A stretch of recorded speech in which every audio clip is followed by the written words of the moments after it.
Probably illegal. Law professor spots one Trump move that could be very destructive. New York University law professor Ryan Goodman on Friday sounded the alarm on Donald Trump's reported plan to fire people who worked with special counsel Jack Smith in pursuing federal prosecutions against him. Goodman, in an interview with CNN's Aaron Burnett, called the reported plan extraordinary on so many levels and said that the firings would affect civil servants who have legal protections, including people who were simply working with Smith's team because they were assigned to do so. To fire those people categorically who have protections also means that it would be probably illegal firings, he added. A huge part of the Justice Department and Pam Bondi will be caught up in a huge amount of employment litigation over all of their claims, were they to go down that path, Goodman predicted, referring to the former Florida Attorney General whom Trump has nominated to lead the U.S. Department of Justice. So it's just very destructive. It smacks of political retribution. Goodman said the fact that Trump's alleged plan is already being reported on before there is any kind of investigation into members of Smith's team would give any people who are fired very strong legal claims. His remarks arrive after a source told the Washington Post that Trump intends to clean out the bad guys, the people who went after me, from the Justice Department. The plan would be in line with Trump's repeated threats to prosecute or punish his perceived enemies since 2022. Smith is reportedly looking to wind down the federal prosecutions against Trump and is reportedly expected to step down from his post before the president-elect takes office and potentially fires him. A source told the Post that Trump also plans to use the DOJ to investigate the 2020 election, which he has falsely claimed was rigged and stolen. Trump nominated Bondi, a longtime ally, for the role of Attorney General after former Rep. Matt Gaetz withdrew his own nomination for the job. Axelrod. Bondi will be responsive to Trump first, not duties. A Constitution veteran Democratic strategist David Axelrod criticized President-elect Trump's new pick for Attorney General, arguing Pam Bondi will be loyal to Trump first, not the duties of the Constitution.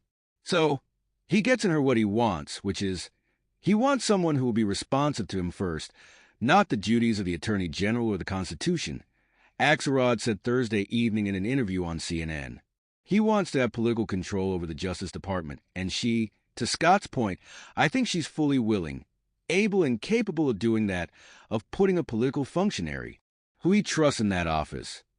His comments come less than a day after Trump said he would name Bondi, a former Florida Attorney General, to lead the Justice Department. Now, whether the rest of the country feels comfortable about that, whether the senators do, we'll see, Axelrod said. I think it's a very daunting proposition for those who care about the integrity of the Justice Department.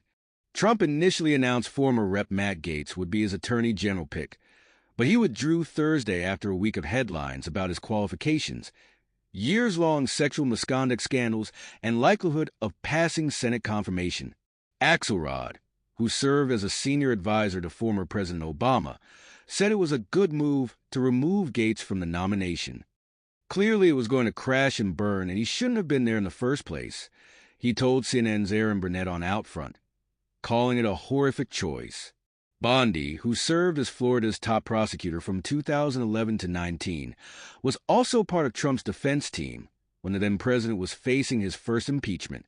Pam will refocus the DOJ to its intended purpose of fighting crime and making America safe again, Trump wrote in his announcement. I have known Pam for many years. She is smart and tough, and is an America First fighter, who will do a terrific job as Attorney General. With Gaetz out of the way, eyes now shift to the president-elect's other controversial choices. Pete Hegseth for Pentagon Chief, former Hawaii Rep. Tulsi Gabbard for Director of National Intelligence, and Robert F. Kennedy Jr. as Secretary of the Department of Health and Human Services. Copyright 2024 Nexstar Media, Inc. All rights reserved. This material may not be published, broadcast, rewritten, or redistributed. For the latest news, weather, sports, and streaming video, head to The Hill. My divorce took a turn when my spouse demanded half the value of our apartment. The problem was we didn't own it. Victoria Vasovsky. My divorce took a turn when my spouse demanded half the value of our apartment. The problem was we didn't own it. Love, commitment, and honeymoon plans often take center stage before marriage, but one essential conversation frequently gets overlooked: money. While it's easy to focus on romantic gestures, discussing salary, debt is crucial. Don't miss. Accredited investors can become the landlord of Walmart, Whole Foods, or Kroger and benefit from regular distributions without lifting a finger. Here's how. Car insurance premiums in America are through the roof and only getting worse. But less than 2 minutes can save you more than $600 a year. These 5 magic money moves will boost you up America's net worth ladder in 2024, and you can complete each step within minutes. Here's how you should, evidently, also make time to clarify whether you own or rent the home you're about to share. One Reddit user, who goes by at Visible Power 1771, learned this hard way. After living in his apartment for years, he entered a new relationship that eventually led to marriage in 2021. However, one detail was never mentioned to his soon-to-be spouse. The apartment they lived in was a rental. When the relationship unraveled and divorce was on the horizon, the spouse demanded half of the apartment's value, only to be hit with the reality that there was no equity to split. Didn't I ever tell her that this place is a rental? Why does she even assume that I can afford a 2-bedroom apartment in the city center? Shared Visible Power 1771A SunTrust survey revealed that 49% of couples don't discuss finances before marriage. If you want to avoid a broken heart and a broken bank account, here are some things to consider. Money may not buy happiness, but it can buy clarity. Money can be as big a player in love as flowers or candlelit dinners. But when financial transparency isn't prioritized, miscommunication and unmet expectations can quickly follow. According to a survey by certified divorce financial analysts, 22% of divorces in North America stem from money problems, underscoring how important financial conversations are. Roughly 41% of people admit to hiding purchases from their partners, according to Forbes Advisor. As CDFA professional Justin Recker explains, disparate goals and values around money coupled with the power and control financial prosperity makes money a common battleground in marriages. Without transparency, couples find themselves in avoidable financial conflicts. Read more. Jeff Bezos and Oprah Winfrey invest in this asset to keep their wealth safe. You may want to do the same in 2024. Why Financial Transparency Matters research from Indiana University Kelley School of Business shows that married couples who merge their finances actually tend to have higher quality relationships. This is because financial transparency creates a foundation of trust, allowing couples to align their goals, make informed decisions, and prevent the kind of misunderstandings that can drive a wedge between them. By laying all their cards on the table, partners can better navigate their financial future together, whether that means budgeting for a home, planning for retirement, or simply managing day-to-day expenses. In the case of the Redditor's missing home equity, open communication could have prevented the surprise realization. This underscores the importance of being transparent from the start, whether it's property ownership, leases, or even debt. Money may not buy love, but when it comes to marriage, it's important to know where it's coming from and where it's going. Couples who prioritize financial transparency are better equipped to manage their assets and avoid the shocks that come from hidden debts or misunderstood ownerships. Sitting down with a financial advisor can provide both partners with an honest look at their finances, helping them steer clear of costly surprises and ensuring that what they believe are assets are truly assets. What to read next? Rich, young Americans are ditching the stormy stock market. Here are the alternative assets they're banking on instead.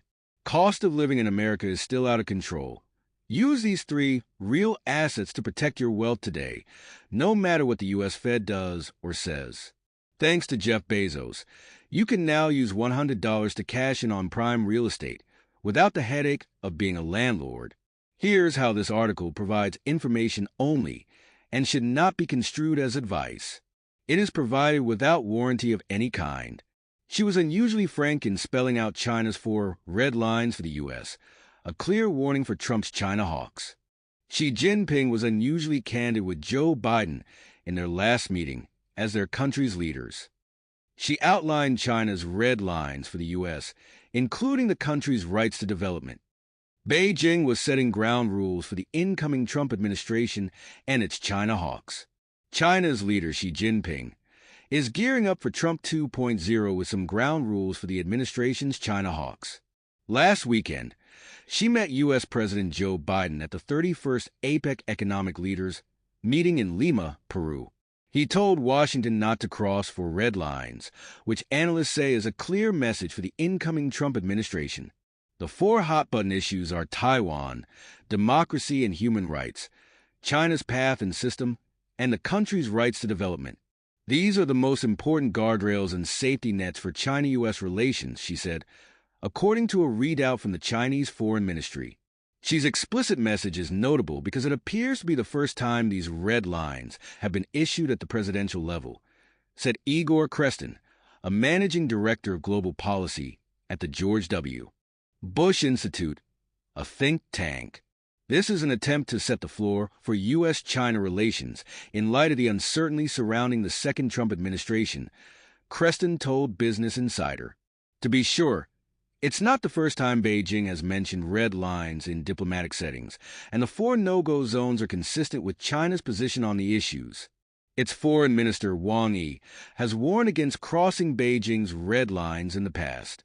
The remarks show Beijing is paying close attention to the nomination of China hawks in Donald Trump's administration, including Florida's son Marco Rubio, who has been sanctioned by Beijing, to the position of Secretary of State. Xi's language raised some eyebrows, with analysts calling it harsh and deeming China's foreign ministry readout strikingly negative in some sections. In an article published Tuesday by the Lowy Institute, a think tank, Jersey Lee, an international affairs analyst, said Xi's remarked that if U.S. side always says one thing but does another, it will be detrimental to its own image and undermine trust between China and the United States was surprisingly frank. She named Taiwanese President Lai Ching-te of the four red lines. Taiwan is the most sensitive issue between the two countries, as she has repeatedly said over the years. Beijing claims Taiwan as its territory and has said recently that it'll never commit to renouncing the use of force over the island. The area is strategically important to the U.S. as a leader in semiconductor production and as a key security hub. The sensitivity over Taiwan is even more apparent because last weekend may have also the first time that she called Taiwanese President Lai Ching-te of the Democratic Progressive Party, whom Beijing branded as a separatist, by his name. Chinese leaders rarely mention Taiwanese leaders by name in public. If the U.S. side cares about maintaining peace across the Taiwan Strait, it is crucial that it sees clearly the true nature of Lai Ching-te and the DPP authorities in seeking Taiwan independence, handles the Taiwan question with extra prudence, unequivocally opposes Taiwan independence, and supports China's peaceful reunification, the Chinese ministry readout said. The White House's readout of the same meeting, however, didn't mention Lai. That prompted Tsai Ming-yen, the director of Taiwan's National Security Bureau, to question whether China's state media and its foreign ministry were using cognitive warfare tactics. Rockier times ahead of U.S. and China in 2018, Trump said he had an incredible relationship with Xi. But things could change dramatically with the president-elect calling for 60% tariffs. Beijing seems to prefer a more conciliatory approach with Trump's new team in the short term to avoid dramatic developments, Krestin said. Since the start of the full-scale invasion of Ukraine in February 2022, Xi Jinping has consolidated in his view that the United States and its allies have become intractable impediments to China's rightful rise as the dominant global power, Krestin said. Trump 2.0 doesn't change that long-term calculus, and the U.S.-China relationship is likely to worsen in the long run because Beijing is inflexible in its red lines, he added. The man I had an affair with died, and I didn't know what to tell my husband, Kate Gilgan. Oh my God, he's dead. I whispered to myself. I was spending a quiet evening at home with my husband when I learned of the sudden death of a man I had once shared a secret and adulterous 4-year affair with. Are you sure? My husband asked, his concern twitching slightly as he sensed the emotional tsunami headed toward our happy home. I think so. His company just issued a press release. I replied. I was shattered. I strained to speak as I shook my head and tried to comprehend how to mourn the loss of a man I was never supposed to have loved. I flashed back to the time, just months out of my first marriage, when I began the affair, fueled by a brazen, self-justifying insistence that because I had been cheated on by my then-husband, I had earned the right to cheat. My affair was about as cliched as they come, an office romance with a man who was already in a very public relationship. Our secret relationship was filled with furtive glances across the boardroom table and a covert language filled with innuendo known only to us. There were stolen moments in the hallway at work and nights spent in the hidden safety of my home or his. Feigned business lunches became feigned business dinners, which gave way to breakfast meetings and weekends away to escape prying eyes. Soon we began to meet in the open, daring to be seen together taking in a matinee or Christmas shopping or sharing a meal without a laptop or files piled on the table in an attempt to disguise what was really going on. We offered no excuses or explanations even while colleagues, friends, and family members raised their eyebrows. I felt mild shame and hints of regret, but they were drowned out by the thrum of anticipation I felt whenever I thought of spending another moment with him.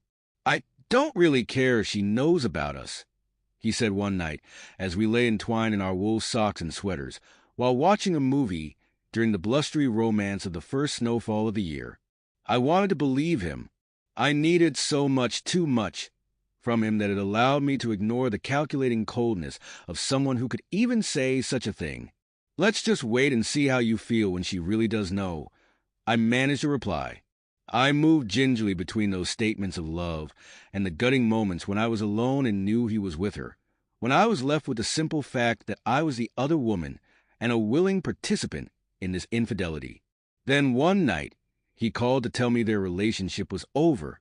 It is, I gasped. It's done, he said plainly. I still don't know what he told her exactly, if she ever knew about me or if he told her, I love someone else. Maybe he just ended it without offering her an explanation. Maybe she ended it. It wasn't my relationship, and I didn't feel I could ask. And yet, I'd played a role in its demise, and that weighed heavily on me. After that, he and I both knew something had shifted, and the twisted, lusty feelings we'd shared morphed into muddy, hard-to-read emotions, a confused kind of love. Can it still be called love if it's confusing? Is love capable of leaving such a stubborn and wounding stain? Surely it isn't always clean and simple, right? Isn't there room for both the complicated and the simple, the painful and the gentle? Regardless, I did love him, but I couldn't look past the fact that he had lied and cheated to be with me, and I not only allowed it, I aided him in doing it. I was haunted by what we had done and how we had done it, and I feared because of it, we would never be able to have our own healthy, untainted relationship. I found myself trapped between summoning the courage and humility to venture into a real relationship with him, and finally closing the door on his smile, his voice, his words, and his touch. Our affair continued off and on for several more years as he and I moved in and out of various relationships with other people, both of us unsuccessfully chasing absolution for what we'd done together in the form of an honest relationship with someone else. And then, 8 years ago, I met a man who stunned me. I marveled at the things he said, the way he treated me, his dedication to being a kind and caring and good person. I found a man who turned my every thought and desire toward him, and only him, and it terrified me. I just didn't know if I could be faithful to him after all that I had been through and how I'd been living my life for so long.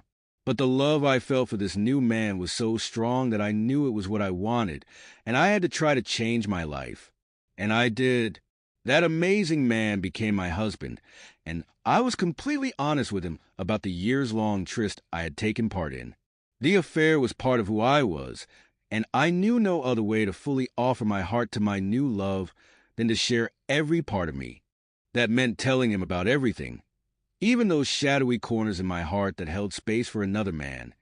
And he listened and accepted what I'd done and who I was, and it made me love him even more. Our life together was beautiful and, happily, my fears that my past affair would threaten any future relationship proved wrong. And then I suddenly learned about the death of my former lover, and I didn't know what to do. Even though he and I hadn't been together or even in contact for years, and I was completely in love with and committed to my husband, my heart still wept at the news. I wondered if I should tell my husband how deeply this man's death rocked me. Is that what faithful people do?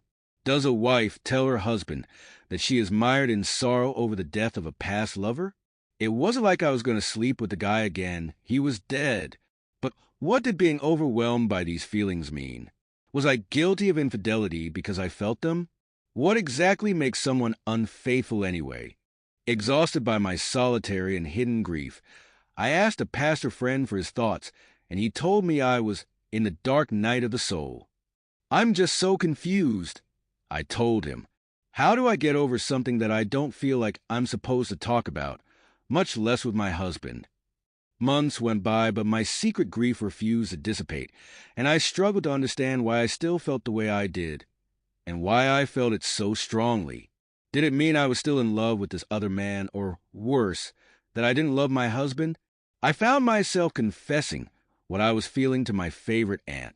She worked with the local hospice society, and I hoped maybe her experiences there might have given her some insight that could help relieve my heartache. Your love at that time was a story, a beautiful story, she told me. Just think of the feeling of loss you experience when you finish reading a beautiful story. You don't put the book down and never think of it again. It stays with you and builds on who you are. It stays with me and builds on who I am, I repeated, rolling the sentence over in my head. Okay, but what am I building on? I wondered. And who am I at my core, a cheater or a faithful spouse? I wanted to be a faithful person. I wanted to be a faithful wife. Still, shaken by my profound grief for this other man, I worried that no matter how good or pure my intentions had been, maybe I had built my marriage on a faulty foundation of unresolved feelings. Throughout it all, there was just one person I truly longed to talk to. There was just one man who knew me so intimately, so fully and rightly, that I knew if I could only bring myself to tell him what I was feeling, he would instantly provide the clarity and relief I wanted. It took 6 more months of confused and lonely mourning after I spoke to my aunt before I finally found the courage to speak with my husband. I think I'm still struggling with his death, I admitted, and I don't really know what to do. Are you sure you're not just trying to attach yourself to him again? My husband asked. Are you sure you're not just wanting to be able to say, I knew him too, and I knew him more than almost anyone else did? But I didn't know him. I sputtered back angrily. All I'm saying is be careful that your emotions aren't being fueled by a hidden desire for melodrama, he replied calmly. Those were not the tender words I thought he'd offer me. His response didn't encourage tearful reminiscing about my former lover or the time we spent together. Instead, I realized he was giving me the space to reevaluate what I was feeling and why, in hopes of realigning my shaken spirit. He was essentially saying, mourn this loss, but try to be clear about exactly what it is you feel you lost when you learned this man had died. It wasn't what I thought I wanted to hear, but it was exactly what I needed to hear. When someone dies, we miss them. But what we really miss are the gestures, words, stories, and experiences we shared with them. We can end up confusing the grief we feel at the loss of the personal meaning we attach to someone's presence, how that person affected and changed us, with the person himself. Recognizing that difference and being able to grieve and remember and honor those stories and experiences and the impact they had is important. And as soon as my husband helped me to understand that, my sorrow evaporated and everything changed. I once loved a man in secret, and that relationship did not work and could not be sustained. When he died, I thought I had to grieve the loss of what we had, however dysfunctional and problematic, all over again. The unsentimental truth is that I had already grieved the loss of him, his physical and emotional presence in my life, when we ended our affair over 8 years ago. I also realized that doubting my husband's ability and willingness to help me navigate this twist of emotions meant I was doubting our marriage, and it made me feel that I was being unfaithful. True, I had not physically strayed, but believing there was anything I could not share with my husband was, for me, essentially entering into that dangerous realm. I've learned that when it comes to the secrets we carry, if we can find a way to be honest with ourselves and the people we love and open up about the mistakes and errors we've made, we can hopefully find a path to redemption and atonement. By sharing my thoughts and struggles about love, however complicated or uncomfortable, while in love, I found I was able to follow through on the elements of my marriage: compassion, empathy, humility, grace, that mean the most to me. What's more, I was reminded exactly how lucky I am to be married to an incredible man who loves me unconditionally and wants what's best for me no matter what kind of challenges I or we face. In the end, I was able to heal the grief I experienced from the death of a secret love by faithfully turning to the very man I had promised to be faithful to, and I couldn't be more grateful for it. Kate Gilgan is a writer, mother, and hesitant adventurer. From a life at sea to life in Bali with their two youngest children, Kate and her husband Michael delight in family-style discovery and exploration.